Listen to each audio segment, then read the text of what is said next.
आप सभी का स्वागत है। अगर आप कनाडा माइग्रेट करना चाह रहे हैं अपने पूरे परिवार के साथ, तो एक बहुत अच्छी अपॉर्चुनिटी है जिसका आप फ़ायदा उठा सकते हैं, जिसमें एनरोल कर सकते हैं। आपको इस अपॉर्चुनिटी में वीज़ा भी मिलेगा और पीआर की भी ऑप्शन मिलेगी। आप पीआर भी ले सकते हैं, आपके लिए भी और आपके परिवार के लिए भी। आप चाहें तो इंडिया में ही पीआर लेकर वहाँ पे जा सकते हैं। इस वीज़ा को हम कहते हैं स्टार्टअप वीज़ा प्रोग्राम या फिर एंटरप्रेन्योर वीज़ा भी कहते हैं इसको। जैसे कि नाम से पता लगता है कि आप उनके देश में जाके इन्वेस्टमेंट करते हैं, अपना जो भी प्रोजेक्ट है उसको ओपन करते हैं, बिज़नेस को एक्सपैंड करते हैं, एक प्रोजेक्ट बनाते हैं कि मेरा ये प्लान है आपके देश में जाके ये बिज़नेस करने का, और वो प्लान जो है इनक्यूबेटर के आगे प्रेज़ेंट किया जाता है, जिसको अगर ठीक लगता है तो वो अप्रूवल देता है और फिर उसके बाद आप जाके आपको वीज़ा मिलता है और वहाँ पे जाके आप अपना काम शुरू कर सकते हैं। ये जो वीज़ा कैटेगरी है, इसमें जिसका यहाँ पे बिज़नेस है वो भी जा सकता है। ज़रूरी नहीं है कि किसी ने नया बिज़नेस ओपन करना है तो सिर्फ उसी के लिए ही है। किसी का अगर यहाँ पर भी बिज़नेस चल रहा है 1 साल 2 साल पुराना और उसको लगता है कि कनाडा मुझे ज़्यादा अच्छी अपॉर्चुनिटी दे सकता है, तो वो भी अपने इस प्रोजेक्ट को आउटसोर्स करवा सकता है। अब कैसे प्रोजेक्ट्स अप्रूव होते हैं, क्योंकि काफ़ी क्लाइंट्स हमें कहते हैं हम वहाँ पे जाके एक नया होटल खोलेंगे या एक नया रेस्टोरेंट खोलेंगे या फिर प्रॉपर्टी में इन्वेस्ट करेंगे और रेंटल इनकम जनरेट करेंगे, या फिर वहाँ पे जाके हम कोई मोबाइल स्टोर, एप्पल स्टोर या कुछ ऐसे ही यहाँ पे ओपन करेंगे। तो ऐसे प्रोजेक्ट्स डिनाई हो जाते हैं, ऐसे प्रोजेक्ट्स को अप्रूवल नहीं मिलता और वो केस रिजेक्ट कर दिए जाते हैं। उसका रीज़न ये है कि इनक्यूबेटर थोड़े से इनोवेटिव केसेस में ही इंटरेस्ट लेता है। कुछ ऐसे के प्रोजेक्ट्स जो वहाँ पे जाके उनकी इकोनॉमी को डायरेक्ट सपोर्ट भी करें और जिसमें थोड़ा सा इनोवेशन हो, थोड़ा सा मॉडर्न टच हो। अब जैसे कोई कहता है कि भाई मैं वहाँ पे जाके रेस्टोरेंट शुरू कर रहा हूँ, तो उसको इतना इजीली नहीं मिलेगा अगर वो यहाँ पे वो बोलता है वहाँ पे जाके मैं एक ऐसा ऑनलाइन डिजिटल प्लेटफॉर्म बनाना चाहता हूँ जहाँ पे छोटे छोटे रेस्टोरेंट अपना खाना जो है लिस्ट कर सकते हैं और सारे लोग उसे कहीं पर भी ऑर्डर कर सकते हैं। जैसे कि काफ़ी सारी ऐप्स हैं, उनका मैं नाम नहीं ले सकता, आप जानते हैं। वहाँ पे जाके ऐसे कुछ अगर आप इनोवेटिव प्रोजेक्ट्स देते हैं तो उनमें बात बन सकती है जो मेडिकल फील्ड से रिलेटेड हो, टेक्नोलॉजी से रिलेटेड हो, right. This should be like something interesting. और अगर ऐसे प्रोजेक्ट्स आप देते हैं तो उनमें अप्रूवल रेट काफ़ी अच्छा होता है। अब ये देता कौन है प्रोजेक्ट, वहाँ पे कौन आपके लिए काम करता है, ये सारे काम आपके लिए लॉयर्स करते हैं, आपके कंसल्टेंट करते हैं, आपके रिप्रेजेंटेटिव करते हैं।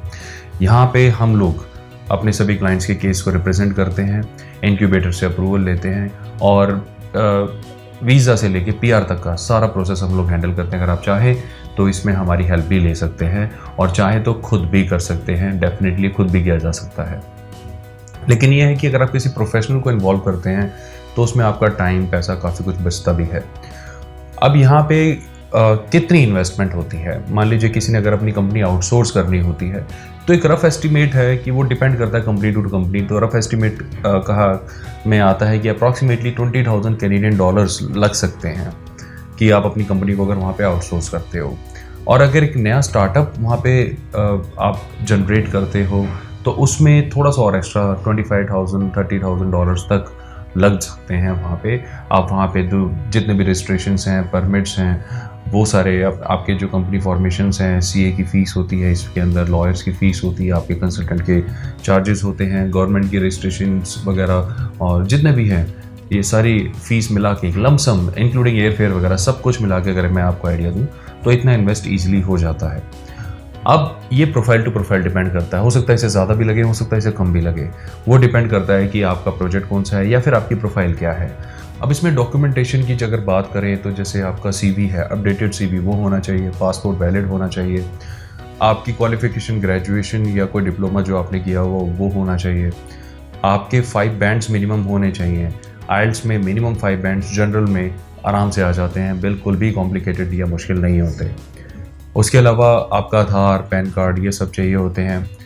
आपका मेडिकल क्लियरेंस भी चाहिए होता है और सबमिशन के टाइम पे आपका पीसीसी भी चाहिए होता है, जिसे हम कहते हैं पुलिस क्लियरेंस सर्टिफिकेट, यानी आपके पीछे कोई भी क्रिमिनल रिकॉर्ड नहीं है और आपका एकदम रिकॉर्ड क्लीन है। ये सारे डॉक्यूमेंट्स भी इसमें लगते हैं। इसके अलावा आपके फैमिली के डॉक्यूमेंट्स हैं, आप मैरिड है तो मैरिटल सर्टिफिकेट इसमें लगता है, अगर अनमैरिड हैं तो उसका भी आपको एफिडेविट बनवाना होता है। ये सारे में आपके कंसल्टेंट आपकी हेल्प कर सकते हैं या आपके लॉयर आपकी हेल्प कर सकते हैं या हम आपकी हेल्प कर सकते हैं इसमें। तो ये सारे डॉक्यूमेंट्स चाहिए ही होंगे। अब यहाँ पे मैं अपने आप सभी दर्शकों को ये बताना चाहता हूँ कि जिस भी फील्ड को वहाँ पे आप रिप्रेजेंट कर रहे हैं या प्रेजेंट करने वाले हैं कि मैं ये काम करूँगा, उसका कोई ना कोई बेस होना चाहिए। या तो आपके पास एक्सपीरियंस हो या फिर उससे रिलेटेड एजुकेशन हो। आपने ये भी ध्यान रखना है। उसके बाद ये है कि आपको जब वहाँ पे आप प्रेजेंट करते हैं मेरा ये प्रोजेक्ट है, तो ज़रूरी नहीं है कि आपको अकेले होना है। अगर आपके 2-3 पार्टनर भी हैं तो भी आप प्रेजेंट कर सकते हो। आप सभी को यही चीज़ होगी कि आप सभी को वीज़ा भी मिलेगा, आप सभी को पीआर भी मिलेगा और आप सभी के परिवारों को भी वीज़ा और पीआर मिलेगा। हाँ, ग्रैंड पेरेंट्स होते हैं उनको सुपर वीज़ा मिलता है। ये चीज़ इसमें बहुत बढ़िया है अगर स्टार्टअप वीज़ा की बात की जाए, और इसकी अपॉर्चुनिटी का फ़ायदा आप उठा सकते हैं। बहुत सारे लोग इसमें एनरोलमेंट कर रहे हैं और अगर आप चाहें तो आप भी कर सकते हैं। तो ये जो मैंने अभी आपको बताया कनाडा के लिए, सेम यही जब अभी पोर्चुगल की इन्फॉर्मेशन अभी हम डिस्कस करेंगे उसमें भी यही डॉक्यूमेंट चाहिए, राइट। ये सारे डॉक्यूमेंट्स फिर आपको अपोस्टल करवाने होते हैं आपके स्टेट के शहर में, कैपिटल में, वहाँ या हाई कोर्ट में। आराम से कोई अच्छा लॉयर आपके लिए अपोस्टल करवा सकता है। अपोस्टल क्या होता है कि जैसे गवर्नमेंट ऑफ इंडिया इस डॉक्यूमेंट को ऑथेंटिकेट करती है कि ये बिल्कुल ओरिजिनल कॉपी है, राइट। अब जैसे आधार कार्ड का अगर हम कई डॉक्यूमेंट पोस्टल कराएं तो उसकी photo copy government of India जो है, उनका जो भी रिप्रेजेंटेटिव होता है, जो गवर्नमेंट ऑफिशियल होता है, पोस्टलेशन जब करके देता है तो उसमें ऑथेंटिकेट करता है ये डॉक्यूमेंट बिल्कुल ठीक है, आधार कार्ड नंबर इसमें दी हुई सारी इन्फॉर्मेशन बिल्कुल सही है, आप इसको एकदम ऑथेंटिकेट कॉपी मान के चलें। ऑलराइट, तो अपोस्टाइल करवाना बहुत ज़रूरी होता है सारे डॉक्यूमेंट्स का। और अगेन ये सारे भी आपके लॉयर कंसल्टेंट या हम आपके लिए कर देते हैं, आप चाहे तो खुद भी डायरेक्ट करवा सकते हैं। ये कनाडा के था। उससे पहले एक हमने पोर्चुगल का भी बताया था जिसे एंटरप्रेन्योर वीज़ा D2 कहा जाता है। वो भी स्टार्टअप वीज़ा प्रोग्राम की तरह ही होता है और वो भी काफ़ी फास्ट प्रोसेस होता है और काफ़ी प्रिविलेज कैटेगरी में माना जाता है, जैसे गोल्डन वीज़ा प्रोग्राम हो गया। अगर आप पोर्चुगल में जाना चाहते हैं तो वहाँ पर भी हम लोग आपकी हेल्प कर सकते हैं। वहाँ पर भी आप खुद भी जा सकते हैं, अपना बिजनेस आउटसोर्स कर सकते हैं।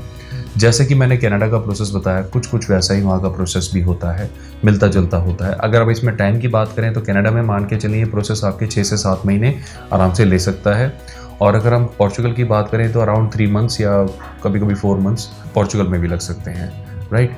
तो थोड़ा सा टाइम कंज्यूमिंग प्रोसेस ये होते हैं, लेकिन इनके एडवांटेजेस बहुत हैं। आपको वीज़ा भी मिलता है, परमानेंट रेजिडेंसी मिलती है। पोर्चुगल है तो उसमें टीआरसी भी वहाँ जाती है, आपको थोड़े दिनों में मिल जाती है। इतनी फास्ट टीआरसी के अप्रूवल किसी और वीज़ा प्रोग्राम में नहीं मिलते। तो इसीलिए ये काफ़ी प्रिविलेज कैटेगरीज हैं। कनाडा, पोर्चुगल, जहाँ पर भी आप इंटरेस्टेड हो आप हमें कॉन्टैक्ट कर सकते हैं। मुझे पूरी उम्मीद है ये इन्फॉर्मेशन आपके लिए काफ़ी यूज़फुल रही होगी। और भी बहुत सारी इन्फॉर्मेशन लेके बहुत जल्द फिर मिलेंगे। अपना ध्यान रखें। Bye bye.